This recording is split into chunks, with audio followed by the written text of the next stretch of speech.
بسم اللہ الرحمن الرحیم۔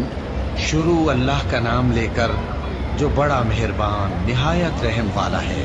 حامیم، اس کتاب روشن کی قسم کہ ہم نے اس کو ایک مبارک رات میں نازل فرمایا، ہم تو خبردار کرنے والے ہیں۔ اسی رات میں تمام حکمت کے کام فیصل کیے جاتے ہیں، یعنی ہمارے ہاں سے حکم ہو کر، بے شک ہم ہی فرشتوں کو بھیجتے ہیں۔ یہ تمہارے پروردگار کی رحمت ہے، وہی تو سننے والا ہے، جاننے والا ہے۔ آسمانوں اور زمین اور جو کچھ ان دونوں میں ہے سب کا مالک، بشرطے کہ تم لوگ یقین کرنے والے ہو۔ اس کے سوا کوئی معبود نہیں، وہی زندگی دیتا ہے اور وہی موت دیتا ہے، وہی تمہارا اور تمہارے پہلے باپ دادوں کا پروردگار ہے۔ لیکن یہ لوگ شک میں پڑے کھیل رہے ہیں، تو اس دن کا انتظار کرو کہ آسمان سے صاف دھواں نکلے گا جو لوگوں پر چھا جائے گا۔ یہ درد دینے والا عذاب ہے۔ اس وقت وہ کہیں گے کہ اے پروردگار، ہم سے اس عذاب کو دور کر، ہم ایمان لاتے ہیں۔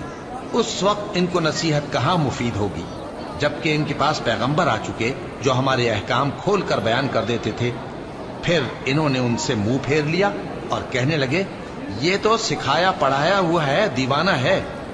ہم تو تھوڑے دنوں عذاب ٹال دیتے ہیں، مگر تم پھر کفر کرنے لگتے ہو۔ جس دن ہم بڑی سخت گرفت کریں گے تو بے شک انتقام لے کر چھوڑیں گے۔ اور ان سے پہلے ہم نے قوم فرعون کی آزمائش کی، اور ان کے پاس ایک عالی قدر پیغمبر آئے جنہوں نے یہ کہا کہ اللہ کے بندوں یعنی بنی اسرائیل کو میرے حوالے کر دو، میں تمہارا امانت دار پیغمبر ہوں، اور اللہ کے سامنے سرکشی نہ کرو، میں تمہارے پاس کھلی دلیل لے کر آیا ہوں، اور اس بات سے کہ تم مجھے سنسار کرو، میں اپنے اور تمہارے پروردگار کی پناہ لے چکا ہوں، اور اگر مجھ پر ایمان نہیں لاتے تو مجھ سے الگ ہو جاؤ۔ تب موسیٰ نے اپنے پروردگار سے دعا کی کہ یہ نافرمان لوگ ہیں۔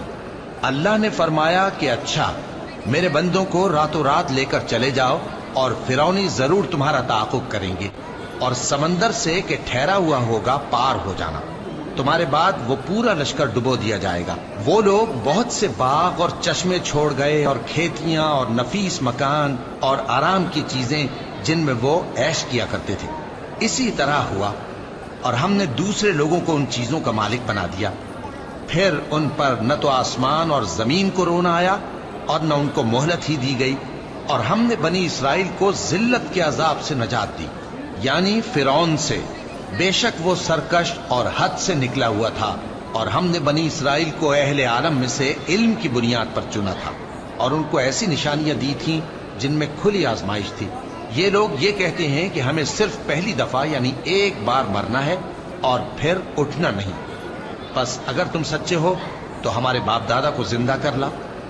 بھلا یہ اچھے ہیں یا تبا کی قوم اور وہ لوگ جو ان سے پہلے ہو چکے ہیں؟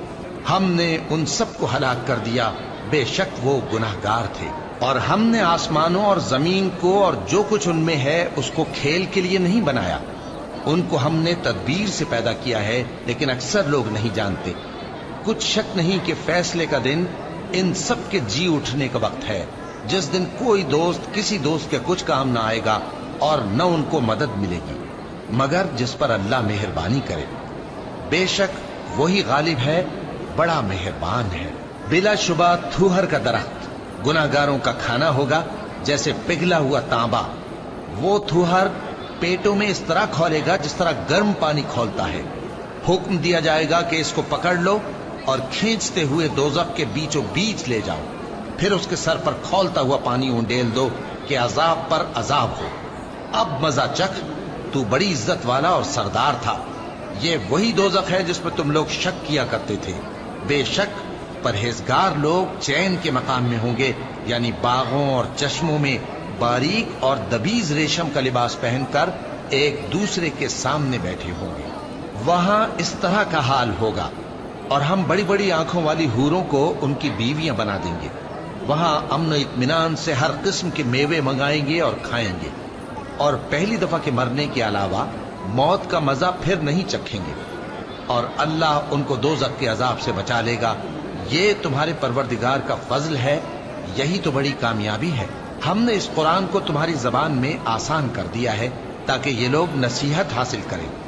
بس تم بھی انتظار کرو، یہ بھی انتظار کر رہی ہیں۔